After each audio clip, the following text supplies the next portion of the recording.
Hello everyone और welcome. आज हम बात करेंगे जावास्क्रिप्ट के सबसे पावरफुल रन टाइम एनवायरनमेंट की, Node.js।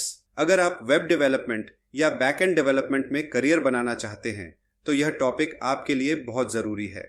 इस वीडियो में हम Node.js का इंट्रोडक्शन करेंगे, इसके की फीचर्स समझेंगे और जानेंगे कि यह जावास्क्रिप्ट से ब्राउज़र में कैसे अलग है। इस वीडियो में हम इन क्वेश्चंस को कवर करेंगे। What is Node.js and why do we use it? How is Node.js different from JavaScript in the browser? What is the Node.js runtime environment and key features of Node.js? In concepts को समझने के बाद आपको Node.js का base clear हो जाएगा, जिससे आप एडवांस्ड कॉन्सेप्ट्स को कॉन्फिडेंटली समझ पाएंगे। तो चलिए शुरुआत करते हैं पहले सवाल से। What is Node.js and why do we use it? Node.js एक open source cross platform run time environment है जो जावास्क्रिप्ट को सर्वर साइड पर एग्जीक्यूट करने के लिए बनाया गया है। पहले जावास्क्रिप्ट सिर्फ ब्राउजर्स तक लिमिटेड था, लेकिन Node.js की मदद से हम जावास्क्रिप्ट का यूज बैकएंड डेवलपमेंट, APIs और कई दूसरी जगहों पर कर सकते हैं। इमेजिन आप एक स्केलेबल वेब एप्लीकेशन बनाना चाहते हैं, जैसे कि नेटफ्लिक्स, लिंक्डइन या ऊबर, जहां फास्ट और एफिशिएंट डेटा प्रोसेसिंग जरूरी है। Node.js आपको ऐसे हाई परफॉर्मेंस एप्लीकेशंस बनाने में मदद करता है। अब अगला सवाल, how is Node.js different from JavaScript in the browser? Browser में जावास्क्रिप्ट सिर्फ फ्रंट एंड टास्क्स परफॉर्म करता है, जैसे कि DOM मैनिपुलेशन या यूजर इंटरैक्शंस हैंडल करना। Node.js बैकएंड पर काम करता है और फाइल हैंडलिंग, डेटाबेस ऑपरेशंस और नेटवर्किंग जैसे टास्क्स को मैनेज करता है। इसके अलावा ब्राउजर में जावास्क्रिप्ट को रन करने के लिए बिल्ट इन रन टाइम जैसे क्रोम का V8 इंजन होता है, जबकि Node.js V8 इंजन को बैकएंड पर लाता है। अब अगला सवाल, what is the Node.js run time environment? Node.js run time environment एक ऐसा प्लेटफॉर्म है जो जावास्क्रिप्ट को बाहर यानी ब्राउजर के अलावा एग्जीक्यूट करने की सुविधा देता है। यह run time environment JavaScript engine को यूज करता है और एडिशनल लाइब्रेरीज प्रोवाइड करता है, जिससे जावास्क्रिप्ट को बैकएंड और सर्वर साइड प्रोग्रामिंग के लिए इस्तेमाल किया जा सके। Node.js रन टाइम का कोर असिंक्रोनस प्रोग्रामिंग और इवेंट ड्रिवन आर्किटेक्चर है। अब आगे बढ़ते हैं और देखते हैं Node.js के कुछ की फीचर्स को। Number 1, non blocking IO। Non blocking का मतलब है कि Node.js एक टास्क कंप्लीट होने का इंतजार नहीं करता, बल्कि दूसरे टास्क्स भी साथ में करता रहता है। इसका मतलब है कि आपकी एप्लीकेशन फास्ट और रिस्पॉन्सिव रहती है।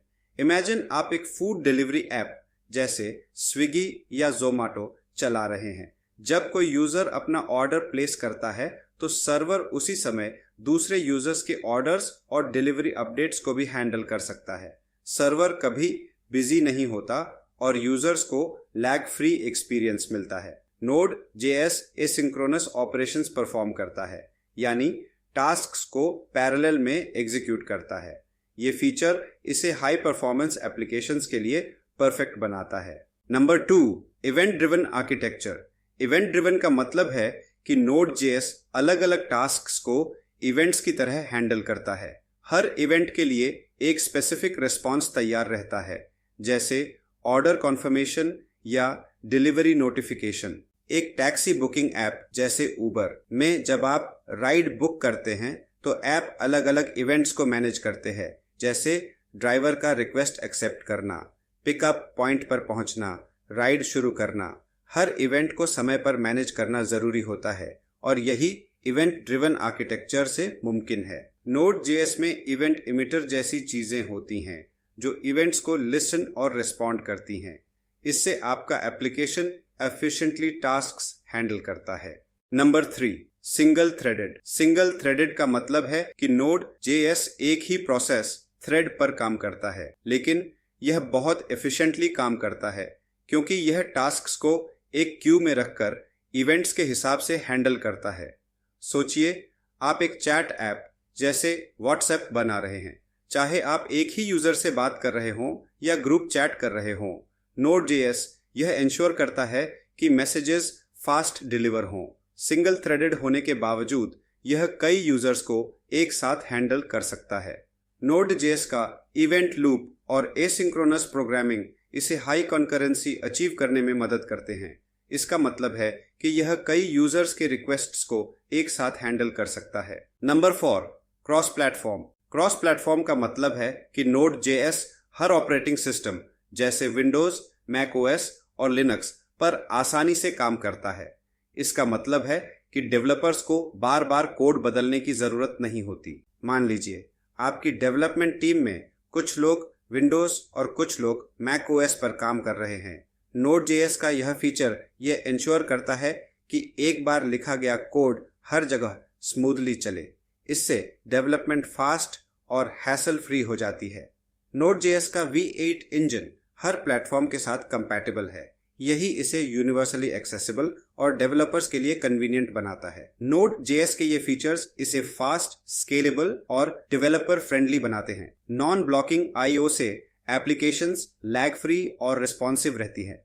इवेंट ड्रिवन आर्किटेक्चर से हर इवेंट को एफिशिएंटली मैनेज किया जा सकता है। सिंगल थ्रेडेड मॉडल होने के बावजूद यह हाई कंकरेंसी अचीव करता है। क्रॉस प्लेटफॉर्म कंपैटिबिलिटी से हर ऑपरेटिंग सिस्टम पर कोड सीमलेसली चलता है। यह फीचर्स ही Node.js को मॉडर्न वेब एप्लीकेशंस के लिए इतना पॉपुलर बनाते हैं। तो दोस्तों, आज हमने Node.js का बेसिक इंट्रोडक्शन किया और इसके की कॉन्सेप्ट्स को समझा। What is Node.js and why do we use it? How is Node.js different from JavaScript in the browser? What is the Node.js runtime environment? And key features of Node.js.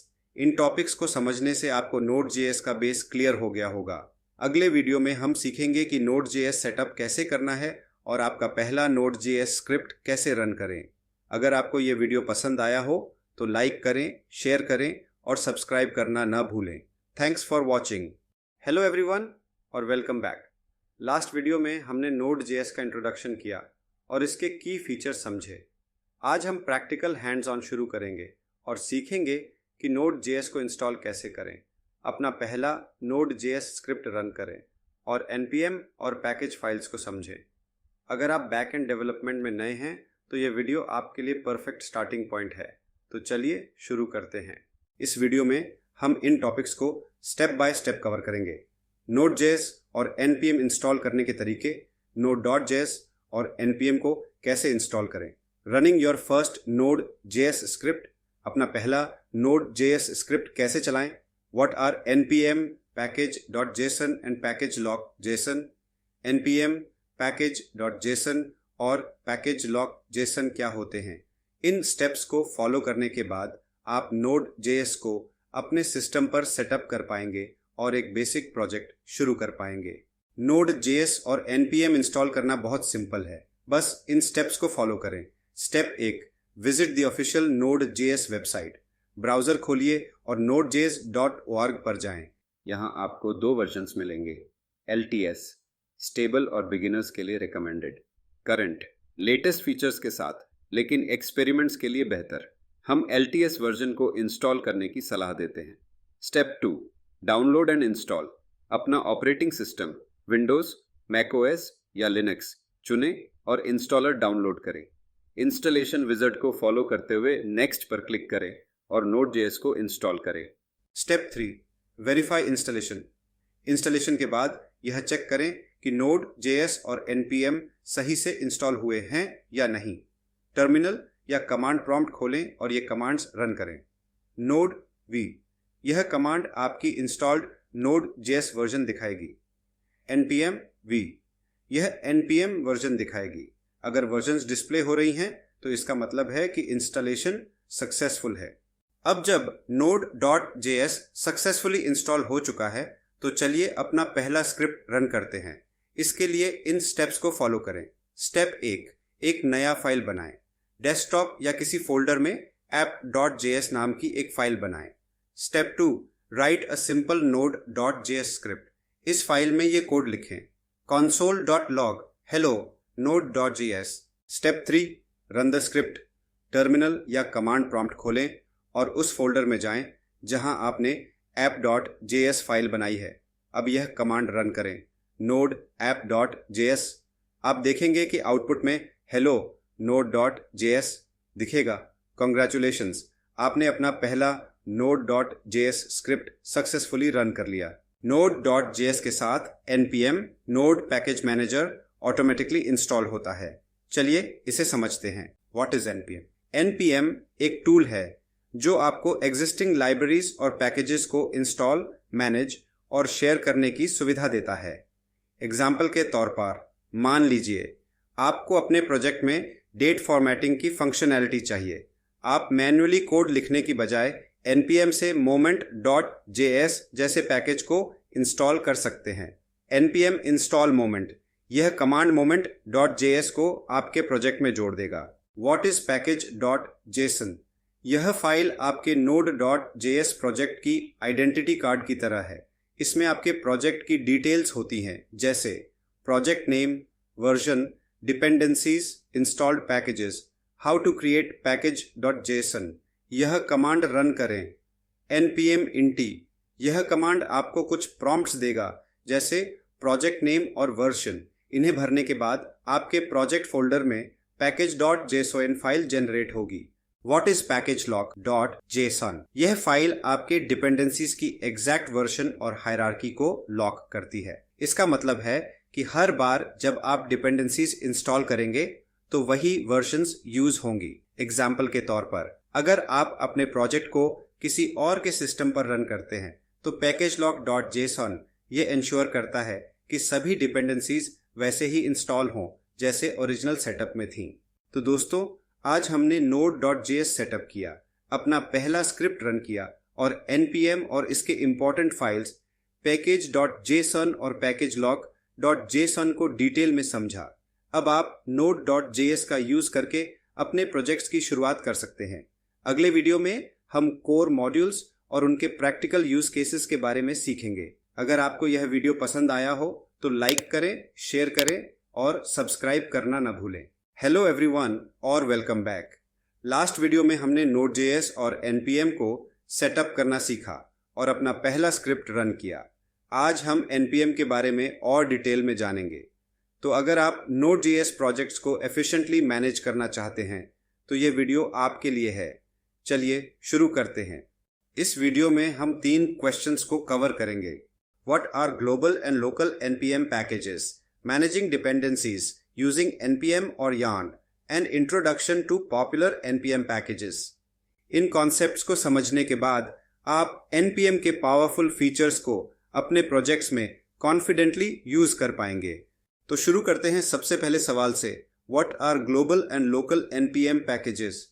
npm packages JavaScript libraries होती हैं जो आपको common tasks को जल्दी और efficiently करने में मदद करती हैं, लेकिन इन्हें इंस्टॉल करने के 2 तरीके होते हैं। Number 1, global npm packages. Global packages को पूरे सिस्टम में किसी भी प्रोजेक्ट से एक्सेस किया जा सकता है। ये सिस्टम वाइड टूल्स की तरह काम करते हैं। मान लीजिए आप Node.js प्रोजेक्ट क्रिएट करने के लिए एक स्कैफोल्डिंग टूल जैसे क्रिएट रिएक्ट ऐप या एक्सप्रेस जनरेटर यूज करना चाहते हैं। इसे ग्लोबली इंस्टॉल करने पर आप इसे किसी भी फोल्डर से एक्सेस कर सकते हैं, जैसे कि इस एग्जाम्पल में देख सकते हैं npm install gNodeMon। अब आप Nodemon को किसी भी प्रोजेक्ट में ग्लोबली यूज कर सकते हैं। Number 2, local npm packages. Local packages सिर्फ उसी प्रोजेक्ट के लिए इंस्टॉल होते हैं जहां आप काम कर रहे हैं। ये डिपेंडेंसीज प्रोजेक्ट स्पेसिफिक होती हैं।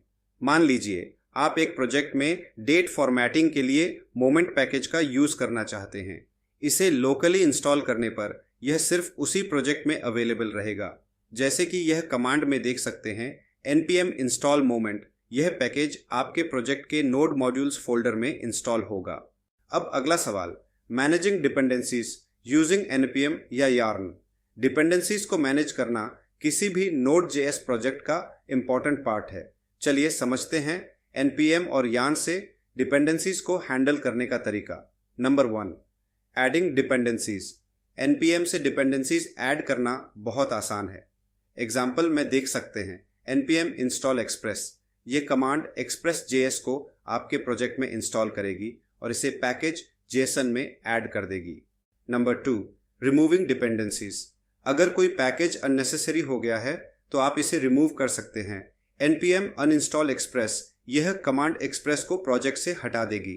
Number 3, installing all dependencies.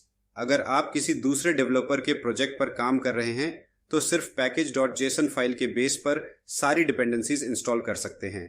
npm install यह कमांड आपके प्रोजेक्ट की सभी डिपेंडेंसीज को इंस्टॉल करेगी। Number 4, yarn।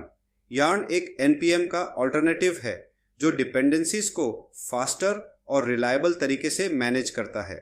इसका यूज करना लगभग npm जैसा ही है। Example, yarn add express। अगर आपको हाई परफॉर्मेंस और कैचिंग फीचर्स चाहिए तो yarn एक अच्छा ऑप्शन है। तो दोस्तों, आज हमने npm और yarn का यूज करके डिपेंडेंसीज को मैनेज करना सीखा और ग्लोबल वर्सेस लोकल पैकेजेस के बारे में डिटेल में समझा। जैसे कि global packages system wide tools की तरह काम करते हैं, लोकल पैकेजेस प्रोजेक्ट स्पेसिफिक होती है। डिपेंडेंसीज को npm और yarn से इजीली मैनेज किया जा सकता है।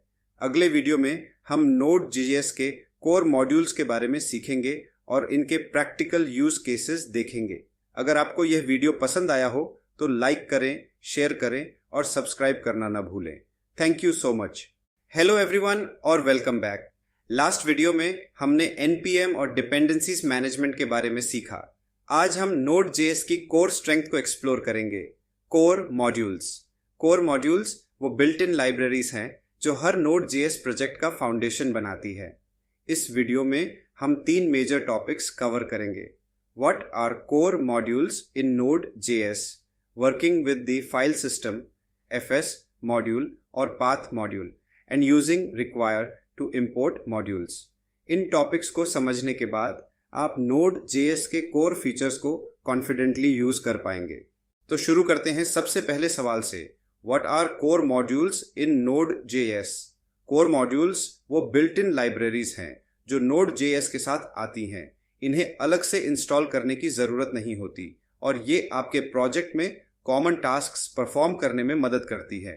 कोर मॉड्यूल्स के कुछ एग्जाम्पल्स हैं। 1. fs file system, file handling tasks के लिए। 2. पाथ, फाइल और फोल्डर पाथ्स को मैनेज करने के लिए। 3. HTTP सर्वर्स क्रिएट करने के लिए। सोचिए, आप एक फाइल बेस्ड ब्लॉगिंग ऐप बना रहे हैं। कोर मॉड्यूल्स जैसे fs और पाथ का यूज करके आप फाइल्स को रीड, राइट और मैनेज कर सकते हैं। How to access core modules. Core modules को यूज करने के लिए रिक्वायर फंक्शन का यूज किया जाता है। अब अगला सवाल, working with core modules. Number 1, file system fs module. fs module file related tasks को मैनेज करने के लिए यूज होता है। इससे आप फाइल्स को रीड, राइट, अपडेट और डिलीट कर सकते हैं। Common methods in fs module. 1. fs write file, file create या राइट करने के लिए। 2. fs रीड फाइल, फाइल को रीड करने के लिए। 3. fs अनलिंक, फाइल डिलीट करने के लिए। एग्जाम्पल, मान लीजिए हम एक फाइल क्रिएट करेंगे, उसमें डेटा लिखेंगे और फिर उसे रीड करेंगे। fs.write फाइल फंक्शन से example.txt नाम की फाइल क्रिएट की और उसमें hello Node.js लिखा। कॉलबैक फंक्शन ने सुनिश्चित किया कि फाइल क्रिएट होने के बाद एरर चेक किया जाए।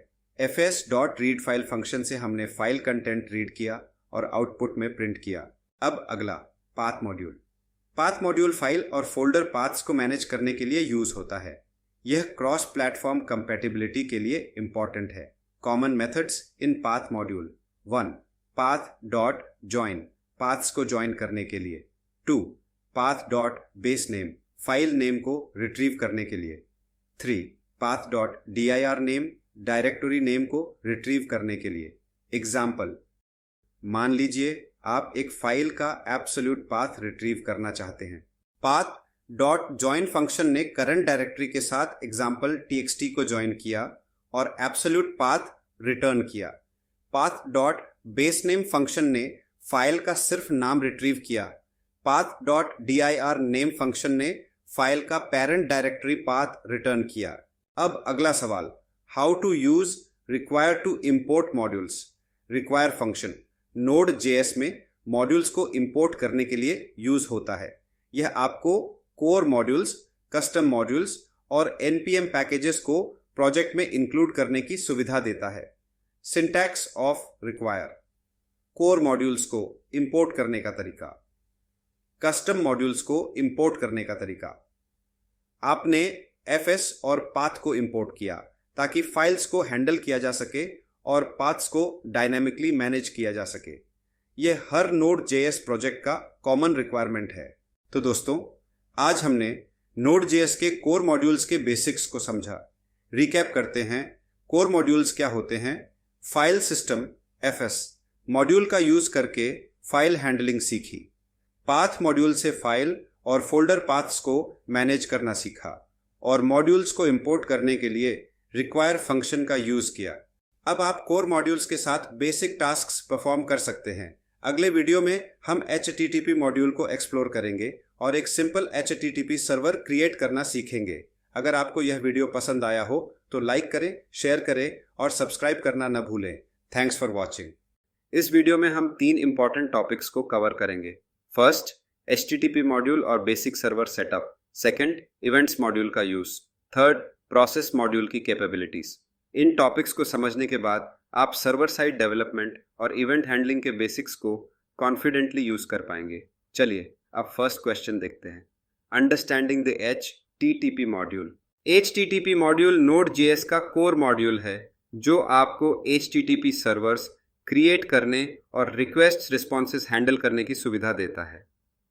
What is an HTTP server? एक HTTP सर्वर आपके एप्लीकेशन और यूजर्स के बीच कम्युनिकेशन का माध्यम होता है। यह HTTP रिक्वेस्ट को एक्सेप्ट करता है और रिस्पॉन्सेस भेजता है। चलिए एक सिंपल सर्वर क्रिएट करते हैं जो यूजर को हेलो वर्ल्ड मैसेज भेजे। http.create-server एक HTTP सर्वर क्रिएट करता है। REQ और RESE सर्वर को यूजर की रिक्वेस्ट और रिस्पॉन्स को हैंडल करने देते हैं। RES.status कोड रिस्पॉन्स का HTTP स्टेटस कोड सेट करता है 200 = OK। RES.set हेडर रिस्पॉन्स का कंटेंट टाइप डिफाइन करता है। RES.end रिस्पॉन्स को खत्म करता है और मैसेज भेजता है।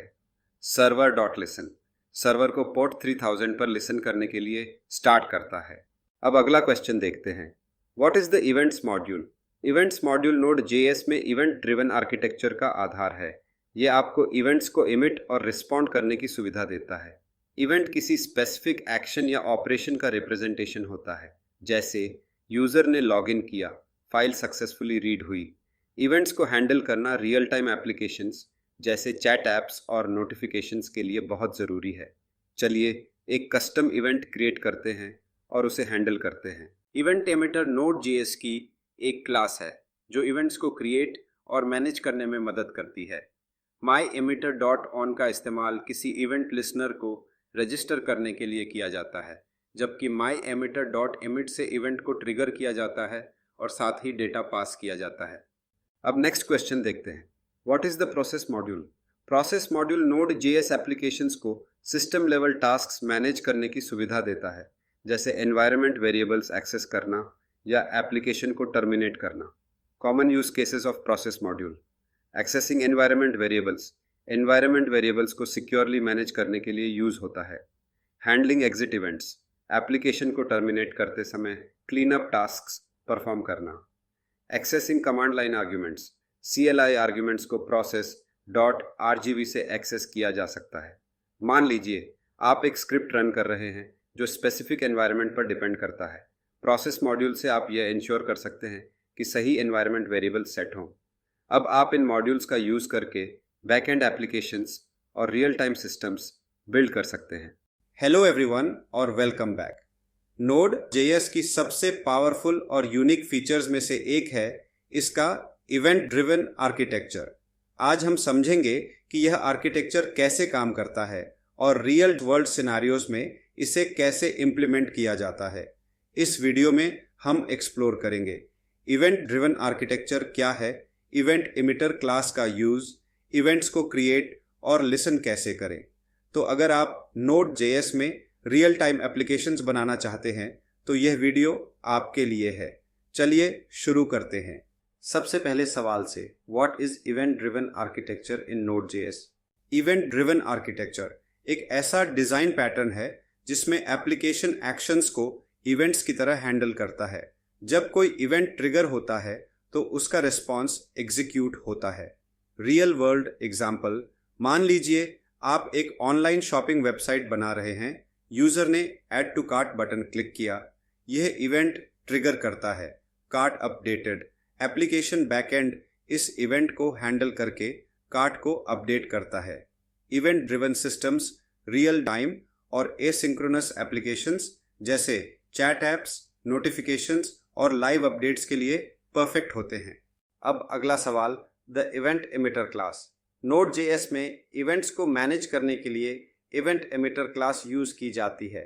यह कोर मॉड्यूल का हिस्सा है और इवेंट्स को इमिट और रिस्पॉन्ड करने के लिए मेथड्स प्रोवाइड करती है। Important methods in event emitter class. Number 1, on event listener, event listener register करने के लिए। Number 2, emit event args, event को ट्रिगर करने के लिए। Number 3, once event listener, event को सिर्फ एक बार लिसन करने के लिए। चलिए एक प्रैक्टिकल एग्जाम्पल से समझते हैं कि इवेंट्स को क्रिएट और लिसन कैसे किया जाता है। Example, creating and handling events. Event emitter Node.js का बिल्ट इन क्लास है जो इवेंट्स को मैनेज करने के लिए यूज होती है। Event emitter dot on, greet नाम का एक इवेंट लिसनर रजिस्टर किया गया। Event emitter emit, greet event को ट्रिगर किया गया और डेटा एलिस पास की गई। रियल वर्ल्ड यूज केस, मान लीजिए आप एक फाइल अपलोड सिस्टम बना रहे हैं। फाइल अपलोड होने पर अपलोड कंप्लीट इवेंट ट्रिगर होता है। बैकएंड इस इवेंट को हैंडल करके यूजर को कॉन्फर्मेशन भेजता है। एग्जाम्पल, हमने अपलोड कंप्लीट नाम का एक इवेंट लिसनर रजिस्टर किया है। यह लिसनर तब ट्रिगर होगा जब अपलोड कंप्लीट नाम का इवेंट एमिट होगा। इस लिसनर को एक कॉलबैक फंक्शन पास किया गया है जो इवेंट डेटा यानी फाइल नेम को हैंडल करता है।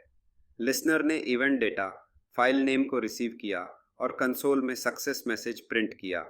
अपलोड कंप्लीट इवेंट को ट्रिगर किया गया और प्रोफाइल पिक्चर डॉट जेपीजी को एज डेटा पास किया गया। लिसनर ने इस डेटा को प्रोसेस किया और एक सक्सेस मैसेज जनरेट किया। तो दोस्तों, आज हमने Node.js की इवेंट ड्रिवन आर्किटेक्चर को डिटेल में समझा।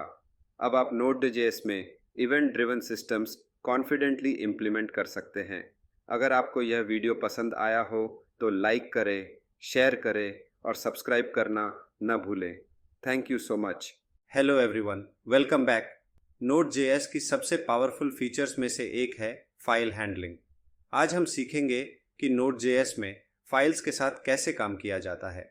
फाइल हैंडलिंग हर प्रोजेक्ट का कोर पार्ट है, चाहे वो फाइल अपलोड्स हो या लॉग्स मैनेज करना। अगर आप फाइल बेस्ड एप्लीकेशंस बनाना चाहते हैं तो ये वीडियो आपके लिए बहुत ज़रूरी है। चलिए शुरू करते हैं। इस वीडियो में हम 3 मेजर क्वेश्चंस को कवर करेंगे। First, how to read and write file in Node.js। Node.js का file system module file handling tasks को मैनेज करने के लिए यूज होता है। इससे आप फाइल्स को क्रिएट, रीड, राइट, अपडेट और डिलीट कर सकते हैं। चलिए एक एग्जाम्पल से समझते हैं जहां हम टेक्स्ट फाइल में राइट कर सीखेंगे। पहले फाइल सिस्टम मॉड्यूल को इंपोर्ट किया। यह मेथड एक न्यू फाइल क्रिएट करता है और उसमें डेटा हेलो Node.js लिखता है। एरर हैंडलिंग के लिए कॉल बैक में एरर ऑब्जेक्ट को चेक किया। फाइल राइट ऑपरेशन कंप्लीट होने पर सक्सेस मैसेज प्रिंट किया। चलिए अब एक एग्जाम्पल से टेक्स्ट फाइल को रीड करना सीखेंगे। यह मेथड फाइल कंटेंट को रीड करता है। हमने example.txt को रीड करने के लिए UTF-8 एनकोडिंग स्पेसिफाई की। एरर हैंडलिंग के लिए कॉलबैक में एरर ऑब्जेक्ट को चेक किया। फाइल का कंटेंट कंसोल में प्रिंट किया। चलिए अब आगे बढ़ते हैं अगली टॉपिक पे, synchronous versus asynchronous file operations. Node.js में फाइल ऑपरेशंस 2 तरीकों से परफॉर्म किए जा सकते हैं। सिंक्रोनस ब्लॉकिंग ऑपरेशंस को सीक्वेंशियली एग्जीक्यूट करता है। नेक्स्ट टास्क तब तक एग्जीक्यूट नहीं होता जब तक करंट टास्क कंप्लीट ना हो। Asynchronous non blocking operations parallel में एग्जीक्यूट होते हैं जिससे बाकी टास्क्स अनअफेक्टेड रहते हैं। चलिए एक एग्जाम्पल से समझते हैं। Synchronous file read fs.read file synchronous method है जो जब तक फाइल पूरी रीड न हो जाए तब तक कोड एग्जीक्यूशन को रोकता है। Asynchronous file read fs.read file asynchronous method है जो बैकग्राउंड में फाइल को रीड करता है और बाकी टास्क को एग्जीक्यूट होने देता है। की डिफरेंस, सिंक्रोनस मेथड्स इजी होते हैं लेकिन परफॉर्मेंस को इम्पैक्ट करते हैं, जबकि एसिंक्रोनस मेथड्स फास्ट और एफिशिएंट होते हैं। चलिए अब आगे बढ़ते हैं अगली टॉपिक पे। What are streams in Node.js? Streams Node.js का एक पावरफुल फीचर है जो लार्ज डेटा प्रोसेसिंग टास्क्स को एफिशिएंटली हैंडल करता है। स्ट्रीम डेटा को चंक्स में प्रोसेस करता है जिससे मेमोरी यूसेज कम होता है। Types of streams, readable streams data को रीड करने के लिए, रीडेबल स्ट्रीम्स डेटा को राइट करने के लिए, ड्यूप्लेक्स स्ट्रीम्स डेटा को रीड और राइट दोनों के लिए। चलिए एक एग्जांपल से समझते हैं। Creating a readable stream, fs.createReadStream readable stream create करता है जो फाइल को चंक्स में रीड करता है। readstream.onData रीडेबल स्ट्रीम से डेटा चंक्स रिसीव होने पर कॉलबैक ट्रिगर होता है। console.log चंक रिसीव्ड चंक हर चंक को कंसोल में प्रिंट किया। Creating a writable stream, fs.createWriteStream writable stream create करता है जो चंक्स को फाइल में राइट करता है। WriteStream.write डेटा चंक्स को सिक्वेंशली फाइल में लिखा। WriteStream.end स्ट्रीम को क्लोज करके ऑपरेशन कंप्लीट किया। Real world use case, streams का यूज लार्ज फाइल्स जैसे वीडियोस या लॉग्स को रीड और राइट करने के लिए किया जाता है, जिससे परफॉर्मेंस और मेमोरी एफिशिएंट रहती है। तो दोस्तों, आज हमने Node.js में फाइल हैंडलिंग के बेसिक्स सीखे। अगले वीडियो में हम HTTP मॉड्यूल के एडवांस्ड फीचर्स को एक्सप्लोर करेंगे। अगर आपको यह वीडियो पसंद आया हो तो लाइक करें, शेयर करें और सब्सक्राइब करना न भूलें। Thank you so much. Hello everyone और वेलकम बैक। लास्ट वीडियो में हमने Node.js में फाइल हैंडलिंग बेसिक्स सीखे थे। आज हम फाइल हैंडलिंग को नेक्स्ट लेवल पर ले जाएंगे और सीखेंगे कि फाइल्स को क्रिएट, अपडेट, डिलीट और रीनेम कैसे करें। साथ ही रियल वर्ल्ड प्रैक्टिकल एग्जाम्पल्स को भी एक्सप्लोर करेंगे। अगर आप फाइल ऑपरेशंस को मास्टर करना चाहते हैं तो ये वीडियो आपके लिए है। चलिए शुरू करते हैं। इस वीडियो में हम इन क्वेश्चंस को कवर करेंगे। First, how can you create, update, delete and rename files using Node.js? Second, can you provide practical file handling examples in Node.js? In concepts को सीखने के बाद आप कॉम्प्लेक्स फाइल ऑपरेशंस को कॉन्फिडेंटली परफॉर्म कर पाएंगे। चलिए शुरू करते हैं पहले सवाल से। Creating a file in Node.js। File creation का सबसे कॉमन तरीका fs.writeFile और fs.appendFile मेथड्स हैं। तो चलिए इसे एक एग्जाम्पल से समझते हैं। fs.writeFile मेथड का इस्तेमाल एक नई फाइल क्रिएट करने के लिए किया जाता है। अगर फाइल पहले से मौजूद हो तो यह उसके कंटेंट को ओवरराइट कर देता है। न्यू फाइल .txt वह नाम है जो नई फाइल को दिया गया है और hello this is a new file वह कंटेंट है जो इस फाइल में लिखा जाएगा। अगर कोई एरर आए तो if error, throw error condition के जरिए उसे हैंडल किया जाएगा। अब चलते हैं नेक्स्ट क्वेश्चन पर। फाइल अपडेट करने के लिए हम fs.append फाइल का यूज़ करते हैं। यह एग्जिस्टिंग फाइल के अंत में नया कंटेंट जोड़ता है। चलिए इसे एक एग्जाम्पल से समझते हैं। इसी तरह fs.append file method existing file में डेटा को अपेंड करता है। \n this is appended text नया टेक्स्ट है जिसे फाइल के अंत में जोड़ा गया है। अब चलते हैं नेक्स्ट क्वेश्चन पर। Deleting a file in Node.js। Files को डिलीट करने के लिए fs.unlink मेथड का यूज़ किया जाता है। चलिए इसे एक एग्जाम्पल से समझते हैं। अब fs.unlink मेथड की बात करें तो यह किसी स्पेसिफाइड फाइल जैसे न्यू फाइल txt को डिलीट करने के लिए इस्तेमाल होता है। अब चलते हैं नेक्स्ट क्वेश्चन पर। Renaming a file in Node.js। Files को रीनेम करने के लिए fs.rename मेथड का यूज़ किया जाता है। चलिए इसे एक एग्जाम्पल से समझते हैं। और फाइनली fs.rename मेथड की मदद से ओल्ड फाइल .txt नाम की फाइल को रीनेम्ड फाइल .txt में रीनेम किया जाता है। अब चलते हैं नेक्स्ट क्वेश्चन पर। Practical file handling. मान लीजिए आप एक लॉगिंग सिस्टम बना रहे हैं जहां लॉग्स को डेली बेसिस पर क्रिएट, अपडेट और मैनेज करना है। चलिए इसे एक एग्जाम्पल से समझते हैं। इसके लिए fs append फाइल मेथड का उपयोग होता है जो हर नए लॉग एंट्री को फाइल में जोड़ देता है।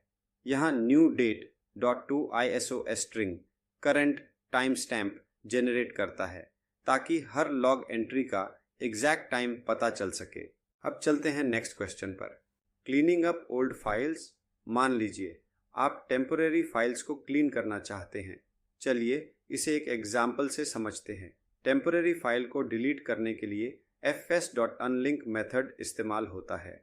अगर फाइल नहीं मिलती तो एरर को ग्रेसफुली हैंडल करते हुए file not found skipping message display किया जाता है। तो दोस्तों, आज हमने फाइल हैंडलिंग के एडवांस्ड कॉन्सेप्ट्स को डिटेल में समझा। अब आप कॉम्प्लेक्स फाइल ऑपरेशंस को कॉन्फिडेंटली मैनेज कर सकते हैं। अगर आपको यह वीडियो पसंद आया हो तो लाइक करें, शेयर करें और सब्सक्राइब करना ना भूलें। Thank you so much. Hello everyone और वेलकम बैक। Node.js का सबसे कॉमन और पावरफुल यूज है HTTP सर्वर्स बनाना, जो वेब डेवलपमेंट का फाउंडेशन है। आज हम सीखेंगे कि Node.js में एक बेसिक HTTP सर्वर कैसे क्रिएट करें और HTTP रिक्वेस्ट्स और रिस्पॉन्सेस को हैंडल करना कैसे होता है। अगर आप बैक एंड डेवलपमेंट या APIs के लिए Node.js का यूज करना चाहते हैं तो यह वीडियो आपके लिए परफेक्ट स्टार्टिंग पॉइंट है। चलिए शुरू करते हैं। इस वीडियो में हम दो मेन क्वेश्चन को कवर करेंगे। First, how to create a basic HTTP server in Node.js। Second, handling HTTP requests and responses. इन कॉन्सेप्ट्स को सीखने के बाद आप Node.js में बेसिक सर्वर्स बिल्ड करने के लिए पूरी तरह तैयार होंगे। तो चलिए स्टार्ट करते हैं फर्स्ट क्वेश्चन से। How to create a basic HTTP server in Node.js। Node.js में HTTP सर्वर क्रिएट करने के लिए हम HTTP मॉड्यूल का यूज करते हैं जो Node.js का बिल्ट इन मॉड्यूल है। तो चलिए अब हम एक बेसिक एग्जांपल HTTP सर्वर समझते हैं। सबसे पहले HTTP मॉड्यूल को इंपोर्ट किया ताकि HTTP सर्वर्स बनाए जा सके। इसके बाद एक HTTP सर्वर बनाया जो इनकमिंग रिक्वेस्ट को हैंडल करता है और रिस्पॉन्सेस भेजता है। फिर HTTP रिस्पॉन्स का स्टेटस कोड 200 सेट किया, रिस्पॉन्स का कंटेंट टाइप टेक्स्ट प्लेन रखा और अंत में हेलो वर्ल्ड के साथ रिस्पॉन्स को फिनिश्ड कर दिया। फाइनली सर्वर को पोर्ट 3000 पर स्टार्ट किया ताकि लोकल होस्ट .3000 पर इसे एक्सेस किया जा सके। अब चलते हैं सेकंड क्वेश्चन पर। Handling HTTP requests and responses. HTTP server में सबसे ज़रूरी पार्ट है इनकमिंग रिक्वेस्ट्स को हैंडल करना और रेलेवेंट रिस्पॉन्सेस भेजना। What are HTTP requests? HTTP requests client, browser या API क्लाइंट से सर्वर को भेजे गए मैसेजेस हैं। इनमें request method, get, post etcetera, headers और ऑप्शनल बॉडी होती है। What are HTTP responses? HTTP responses server से क्लाइंट को भेजे गए मैसेजेस हैं जो रिक्वेस्ट का रिजल्ट बताते हैं। इनमें स्टेटस कोड, हेडर्स और बॉडी होती है। चलिए अब एग्जाम्पल देखते हैं हैंडलिंग डिफरेंट HTTP मेथड्स। मान लीजिए हम गेट और पोस्ट रिक्वेस्ट्स को अलग अलग हैंडल करना चाहते हैं। अगर रिक्वेस्ट का मेथड गेट है तो सर्वर प्लेन टेक्स्ट रिस्पॉन्स भेजता है। एल्स अगर पोस्ट है तो वह अलग रिस्पॉन्स लौटाता है। और किसी भी अनसपोर्टेड मेथड जैसे डिलीट के लिए server method not allowed status code 405 के साथ रिस्पॉन्स भेजता है। चलिए अब एक और एग्जाम्पल देखते हैं पार्सिंग क्वेरी पैरामीटर्स। मान लीजिए आप यूजर से क्वेरी पैरामीटर्स URL पैरामीटर्स को प्रोसेस करना चाहते हैं। सबसे पहले इनकमिंग रिक्वेस्ट URL को पार्स करके उसके क्वेरी पैरामीटर्स एक्सट्रैक्ट किए गए। फिर क्वेरी पैरामीटर से नेम की वैल्यू निकाली गई जो मौजूद न होने पर गेस्ट सेट की जाती है और अंत में रिस्पॉन्स में हेलो नेम भेजकर यूजर का नाम वापस किया गया। मान लीजिए आप एक REST API बना रहे हैं। Gate request product details fetch करेंगे, पोस्ट रिक्वेस्ट्स नए प्रोडक्ट्स ऐड करेंगे। तो दोस्तों, आज हमने Node.js में HTTP सर्वर सेटअप करना और HTTP रिक्वेस्ट रिस्पॉन्सेस को हैंडल करना सीखा। अब आप अपने प्रोजेक्ट्स में basic HTTP servers confidently create कर सकते हैं। अगले वीडियो में हम HTTP एडवांस्ड टॉपिक्स को एक्सप्लोर करेंगे। अगर आपको यह वीडियो पसंद आया हो तो लाइक करें, शेयर करें और सब्सक्राइब करना ना भूलें। हेलो एवरीवन और वेलकम बैक। आज हम एक complete CRUD create, read, update, delete API बनाएंगे जिसमें हम Node.js, Express.js और MongoDB का यूज करेंगे। साथ ही हम MVC model view controller architecture को फॉलो करेंगे जिससे हमारा प्रोजेक्ट स्ट्रक्चर्ड और स्केलेबल बने। अगर आप बैक एंड डेवलपमेंट सीखना चाहते हैं या प्रोडक्शन रेडी एप्लीकेशंस बनाना चाहते हैं तो ये वीडियो आपके लिए परफेक्ट है। चलिए शुरू करते हैं।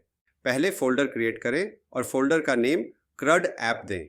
डेस्कटॉप और लैपटॉप में और VS कोड में ओपन करें। CD CRUD ऐप से फोल्डर में एंटर करना है npm init-y।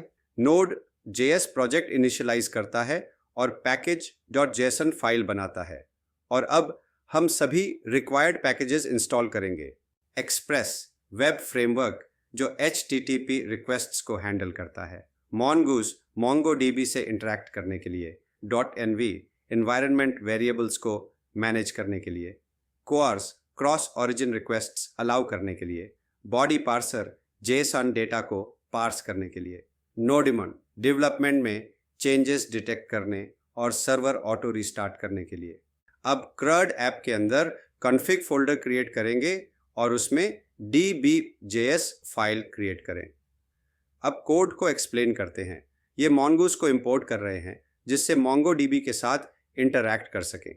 यह .env पैकेज को रिक्वायर कर रहे हैं जिससे हम .env फाइल के वेरिएबल्स को एक्सेस कर सकें। Mongoose .connect process .env.mongo URI ये MongoDB सर्वर से कनेक्ट करता है। Use new URL parser true. Use unified topology true. ये नए MongoDB ड्राइवर को सपोर्ट करता है। console.log यह सक्सेस मैसेज प्रिंट करता है। process.exit 1 अगर कनेक्शन फेल होता है तो प्रोसेस को स्टॉप कर देता है। और अब CRUD ऐप के अंदर एक .env फाइल क्रिएट करें। MongoDB कनेक्शन स्ट्रिंग को .env फाइल में स्टोर करें। अब CRUD ऐप के अंदर एक और फोल्डर क्रिएट करें मॉडल्स और उसमें user.js फाइल क्रिएट करें। अब कोड को एक्सप्लेन करते हैं। यह Mongoose को इंपोर्ट कर रहे हैं जिससे हम स्कीमा और मॉडल बना सकें। यह Mongoose स्कीमा क्रिएट कर रहे हैं जिससे यूजर के डेटा का स्ट्रक्चर डिफाइन किया जा सके। Time stamps true. MongoDB में ऑटोमेटिक क्रिएटेड एट और updated at time stamps add करता है। और अब CRUD ऐप के अंदर एक और फोल्डर क्रिएट करें कंट्रोलर्स और उसमें user controller JS file create करें। अब कोड को एक्सप्लेन करते हैं। यह यूजर मॉडल इंपोर्ट कर रहे हैं जिससे हम डेटाबेस ऑपरेशंस कर सकें। user.find यह MongoDB से सभी यूजर्स को रिट्रीव करता है। res.status 200.json यूजर्स यह 200 स्टेटस के साथ JSON रेस्पॉन्स रिटर्न करता है। अगर एरर आता है तो 500 स्टेटस और एरर मैसेज रिटर्न होता है। Get single user by ID req.params.id यह URL से यूजर ID को फेच करता है। user.findById req.params.id यह MongoDB से स्पेसिफिक यूजर को खोजता है। res.status 500.json message user not found अगर यूजर नहीं मिलता तो यह एरर रिटर्न करता है। res.status 200.json यूजर अगर यूजर मिलता है तो यह रेस्पॉन्स में यूजर डेटा रिटर्न करता है। एक न्यू यूजर को कैसे क्रिएट करते हैं। req.body ये रिक्वेस्ट बॉडी से यूजर डिटेल्स को फेच करता है। न्यू यूजर ये एक नया यूजर ऑब्जेक्ट क्रिएट करता है। user.save ये MongoDB में यूजर को स्टोर करता है। res.status 201.json यूजर रिस्पॉन्स में न्यू यूजर रिटर्न करता है। Next update user find by ID and update existing user को अपडेट करता है। New true updated user return करता है। Next delete user find by ID and delete user को delete करता है। res.status 200.json message user deleted success message return करता है। और अब CRUD ऐप के अंदर एक और फोल्डर क्रिएट करें राउट्स और उसमें user_routes.js फाइल क्रिएट करें। अब कोड को एक्सप्लेन करते हैं। express.router राउट्स को डिफाइन करता है। और अब CRUD ऐप के अंदर एक server.js फाइल क्रिएट करें। अब कोड को एक्सप्लेन करते हैं। const express require express, express framework को इंपोर्ट किया जा रहा है जिससे सर्वर सेटअप किया जाएगा। कनेक्ट डीबी एक फंक्शन है जो MongoDB डेटाबेस से कनेक्ट करने के लिए रिस्पॉन्सिबल है। यह फंक्शन .config/db.js फाइल में डिफाइंड होगा।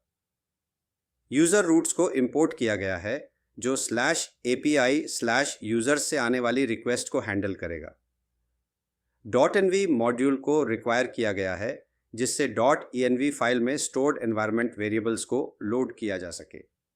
एक्सप्रेस फंक्शन को कॉल करके एक्सप्रेस एप्लीकेशन का एक इंस्टेंस बनाया गया है। यह ऐप ऑब्जेक्ट पूरे एप्लीकेशन के लिए सर्वर की कोर फंक्शनैलिटी को हैंडल करेगा। यह मिडलवेयर इनकमिंग रिक्वेस्ट की JSON बॉडी को पार्स करता है।